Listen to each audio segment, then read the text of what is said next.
Hi friends, இது வரைக்கும் சேனலை சப்ஸ்கிரைப் பண்ணாதவங்க சப்ஸ்கிரைப் பண்ணிக்கோங்க.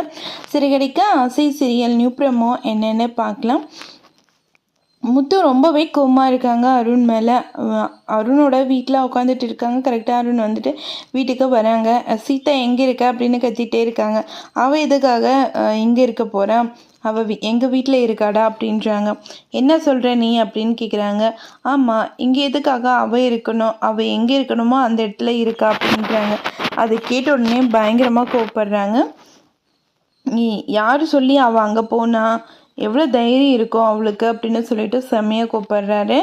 அதெல்லாம் பார்த்த உடனேயே முத்து வந்து சொல்கிறாங்க, உனக்கு கொஞ்சம் கூட அறிவே இல்லையா, ஒரு பொண்ணை எப்படி மனசாட்சியே இல்லாமல் இப்படியெல்லாம் அடிப்ப, பெல்ட்டால் அப்படி அடிச்சிருக்க, உன்னை அடித்தா எப்படி இருக்கும் அப்படின்னு சொல்லிட்டு செம்மையாக கூப்பிட்றாங்க.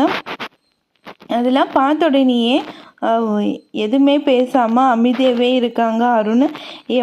என் பொண்டாட்டியை எப்படி இங்கே கூட்டிகிட்டு வரணும்னு எனக்கு தெரியும்டா அப்படின்னு சவால் விடுறாங்க. உன்னால் என்னுமே பண்ண முடியாது, அவள் எதுக்காக இங்கே வரணும், இங்கெல்லாம் வரமாட்டாவ அப்படின்னு சொல்லிட்டு ரொம்பவே கோவப்படுறாங்க.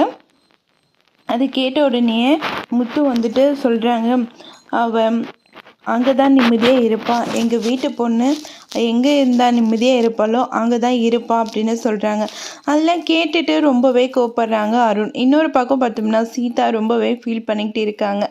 ட்ரெஸ் காய வச்சுட்டு வெளியே வராங்க. அப்போ அருண் கால் பண்ணுறாங்க. கால் அட்டன் பண்ணாமல் அமைதியாகவே இருக்காங்க. உடனே அவங்களோட அம்மா கால் அட்டன் பண்ணி பேசுகிறாங்க. என்ன நினச்சிட்டு இருக்க, என் பொண்ணை எதுக்குடா இவ்வளோ சித்திரவதை பண்ணியிருக்க அப்படின்னு ரொம்பவே கோவப்படுறாங்க. மனுஷன் தானே, கொஞ்சமாச்சு கருணே இல்லையா உனக்கு, அப்படி போட்டு அடித்து வச்சிருக்க, அவளை பார்க்கும்போது எனக்கு எவ்வளோ கஷ்டமாக இருக்கும், கொஞ்சம் கூட யோசிக்கவே மாட்டியா அப்படின்னு செம்மையாக திட்டிகிட்டு இருக்காங்க. அருண் எதை பற்றியுமே யோசிக்காமல் அமைதியாகவே இருக்காங்க. இதோட இந்த ப்ரோமோ